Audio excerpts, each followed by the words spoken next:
दोस्तों, क्या कभी आप लोगों ने किसी ऐसे एक्सपेरिमेंट के बारे में सुना है जिसमें इंसान अपने आप को ही काट कर खाने लग जाए? सुनने में ये चीज आपको किसी मनगढ़ंत कहानी जैसी लग रही होगी, और दोस्तों इसकी सच्चाई बहुत ही ज्यादा भयानक है, क्योंकि विश्व युद्ध के दौरान कई तरह के एक्सपेरिमेंट हो रहे थे और उन्हीं में से एक एक्सपेरिमेंट रशिया में भी किया गया, जिसका परिणाम इतना ज्यादा खौफनाक था जिसे सुनकर आपकी रूह कांप जाएगी। लेकिन दिल को मजबूत करके वीडियो पूरा देखना, क्योंकि हमें पूरा यकीन है इस एक्सपेरिमेंट के बारे में सुनने के बाद आपके होश उड़ जाएंगे। दोस्तों, ये बात 19वीं शताब्दी के मध्य की है, जब सोवियत रिसर्चर्स ने एक ऐसा स्टिमुलेंट यानी कि उत्तेजित करने वाली दवाई तैयार की जिसकी मदद से इंसान लंबे समय तक बिना आराम किए काम कर सकता है और वो बिल्कुल फिट और एक्टिव रहेगा। अगर ये दवाई सफल होती तो युद्ध के दौरान ये किसी संजीवनी बूटी से कम नहीं होती, क्योंकि सैनिक बिना थके लगातार दुश्मनों पर आक्रमण कर सकते थे। कहा जाता है कि दूसरे विश्व युद्ध के दौरान जर्मनी भी अपने सैनिकों को ऐसा ही स्टिमुलेंट दे रही थी, और बात यहाँ तक कही जा रही है कि उस समय अमेरिका और ब्रिटेन भी अपने सैनिकों की टुकड़ी को इसी तरह के सप्लीमेंट की मदद से एक्टिव रखने की कोशिश कर रहा था। ऐसे में भला रशिया कैसे पीछे रह सकता था? उसने भी अपने सैनिक बलों को और ज्यादा शक्तिशाली बनाने के लिए इसी तरह के स्टिमुलेंट को तैयार किया। दोस्तों, सोवियत ये चाहता था कि वो एक ऐसा स्टिमुलेंट तैयार करे जो सैनिकों को बिना सुलाए 3 दिनों तक लगातार जगाए रखे, और उन्होंने इस तरह का स्टिमुलेंट तैयार भी कर लिया। लेकिन इसे सैनिकों को देने से पहले इसका ह्यूमन टेस्ट करना बहुत जरूरी था। इसलिए दोस्तों, जब कोई चीज तैयार होती है तो उसका अलग अलग चरणों में टेस्ट होता है, और हमारी वैक्सीन वगैरह भी इसी प्रोसेस को पूरा करके हम इंसानों के पास पहुंचती है। लेकिन सोवियत के रिसर्चर्स के सामने सबसे बड़ी दुविधा ये थी कि वो टेस्ट के लिए किन का इस्तेमाल करेंगे, क्योंकि एक्सपेरिमेंट के खतरे के बारे में उन्हें अच्छे से पता था। फिर रिसर्चर्स के दिमाग में खतरनाक आइडिया आया और उन्होंने सोचा क्यों ना 1940 के दौरान युद्ध में पकड़े गए कैदियों पर यह एक्सपेरिमेंट किया जाए, क्योंकि उन्हें उनकी जान से कोई लेना देना नहीं था। इसी वजह से रिसर्चर्स कैदियों के पास गए और उन्हें लालच दिया कि जो कोई भी इस एक्सपेरिमेंट का हिस्सा बनेगा उसे एक्सपेरिमेंट पूरा होने के बाद छोड़ दिया जाएगा। इसी लालच में आकर 5 कैदी एक्सपेरिमेंट के लिए तैयार हो गए। दोस्तों, रिसर्चर्स ने इन सभी 5 कैदियों को पूरी तरह से बंद एक कमरे में 30 दिनों के लिए रखा। उस कमरे में माइक्रोफोन और कैमरे लगा दिए गए ताकि इन कैदियों की मूवमेंट और बातों को सुना और देखा जा सके। हालांकि इस कमरे में इनके खाने के लिए ड्राई फ्रूट्स, बिना बिस्तर का सिंपल बेड और पानी के साथ साथ टॉयलेट की भी व्यवस्था की गई। और इसके बाद इस कमरे में वैज्ञानिकों द्वारा तैयार किए गए फॉर्मूले को गैस के रूप में छोड़ दिया गया। दोस्तों, शुरुआती 3 दिन तो पूरी तरह से परफेक्ट गए। रूम में मौजूद गैस अपना काम कर रही थी और हर कैदी बिना आराम किए काफी एक्टिव होकर एक दूसरे से इंटरैक्ट कर रहे थे, और इस चीज को देखकर रिसर्चर काफी खुश हुए। वहीं दूसरी तरफ कैदी अपनी आजादी का बेसब्री से इंतजार कर रहे थे, क्योंकि उन्हें पता था कि अगर वे 30 दिनों तक इस कमरे में रह गए तो वापस अपने घर लौट सकते हैं। लेकिन अब इन मासूम कैदियों को क्या पता था कि इनकी जिंदगी में किस तरह का भूचाल आने वाला है। और दोस्तों, उस भूचाल का आगमन चौथे दिन से ही शुरू हो गया, क्योंकि चौथे दिन से एक्सपेरिमेंट के लिए बंदी बनाए गए कैदी युद्ध और बाकी चीजों पर बात करने लगे। यहाँ तक कि वो इमरजेंसी और भूतिया चीजों पर बात करके अपना पूरा दिन बिताने लगे। 5वें दिन हालात और ज्यादा बेकार हो गए और उन्हें कमरे में ऐसी चीजें दिखाई देने लगी जो असल में थी भी नहीं। ये सभी कैदी एक एक करके माइक्रोफोन के पास जाकर बाकी सब्जेक्ट यानी कि दूसरे कैदियों के बारे में बड़बड़ाने भी लगे। इन सभी कैदियों को ऑब्जर्व करने वाले रिसर्चर्स इस बात को बड़े अच्छे से जानते थे कि ये सभी चीजें नींद न पूरी होने के कारण हो रही हैं। लेकिन फिर भी उन्होंने अपने एक्सपेरिमेंट को रोका नहीं, जिसका नतीजा ये हुआ कि 5 दिन बाद कैदी और ज्यादा पागल होने लगे। इन सभी की शक्ल अजीब सी हो गई और आंखों में गहरापन आने लगा, जिसे देखकर कोई भी डर सकता था। लेकिन रिसर्चर्स को इन सभी चीजों से कोई मतलब नहीं था, क्योंकि उनको तो इस बात की खुशी थी कि कोई भी कैदी अभी तक 1 मिनट के लिए भी सोया नहीं है। लेकिन दोस्तों, 9 दिन बाद उस कमरे में कुछ ऐसा हुआ जिसने हर किसी को हैरान करके रख दिया, क्योंकि अचानक से ये कैदी कमरे में चिल्लाता हुआ इधर से उधर भागने लगा। वो कैदी इतना ज्यादा सेंसलेस हो गया कि उसने अपनी वोकल कॉर्ड को एक बच्चे के खिलौने की तरह तोड़ दिया।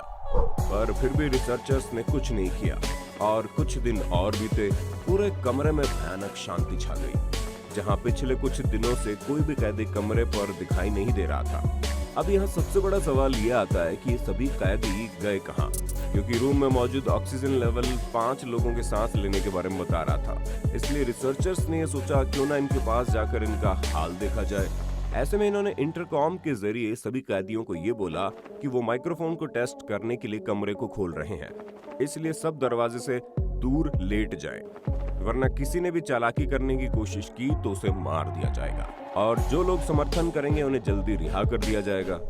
दोस्तों, रिसर्चर्स के इतना कहते ही कमरे से जो आवाज आई उसने हर किसी की बोलती बंद कर दी, क्योंकि इन 5 कैदियों में से एक कैदी ने माइक्रोफोन के पास आकर कहा कि अब हमें रिहा नहीं होना है। कैदी द्वारा इस बात को सुनकर रिसर्चर्स ये समझ नहीं पा रहे थे कि उनके इस बदलाव का कारण क्या है। वो सोचने लगे क्या ये कैदी उस गैस के आदी हो चुके थे जो उनके कमरे में छोड़ी जा रही थी, और इसी बात को कंफर्म करने के लिए रिसर्चर्स ने कमरे के अंदर जाने का फैसला किया। लेकिन कमरे में जाने से पहले उन्होंने उसमें अटैच 5 इंच के छेद को खोल दिया ताकि कमरे के अंदर मौजूद गैस को बाहर निकाला जा सके और कमरे में हवा आए।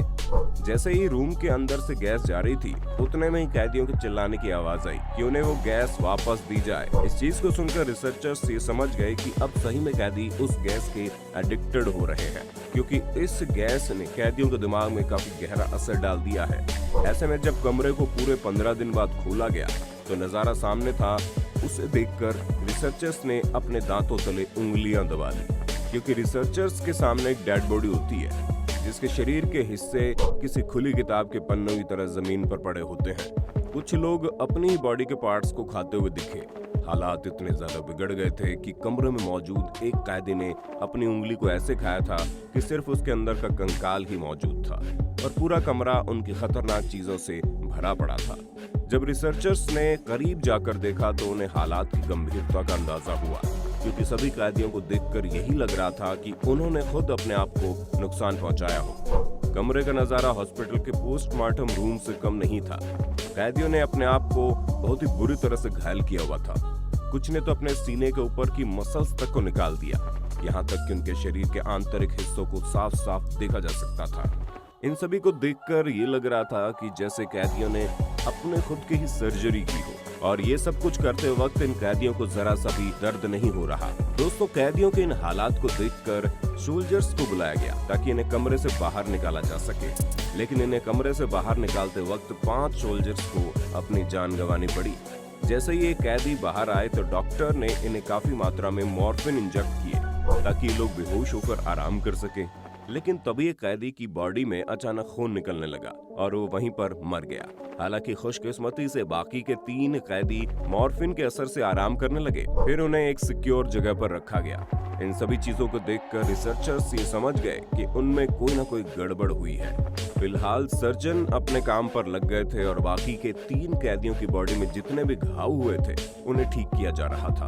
अब जाहिर सी बात है, जब इतनी मेजर इंजरी हुई हो तो कैदियों को एनेस्थीसिया देकर उनका ऑपरेशन करना था, लेकिन जैसे ही एक कैदी को एनेस्थीसिया दिया गया वो भी तुरंत मर गया। ऐसा होने के बाद डॉक्टर्स ने एनेस्थीसिया का इस्तेमाल ही नहीं किया और बिना एनेस्थीसिया के ही इनके शरीर का ऑपरेशन करने लगे। पर हद तो तब हो गई जब इतने भयानक ऑपरेशन के बावजूद ये दोनों कैदी दर्द से रोने की बजाय खुश हो रहे थे, यानी कि ये दर्द इन्हें मजा दे रहा था।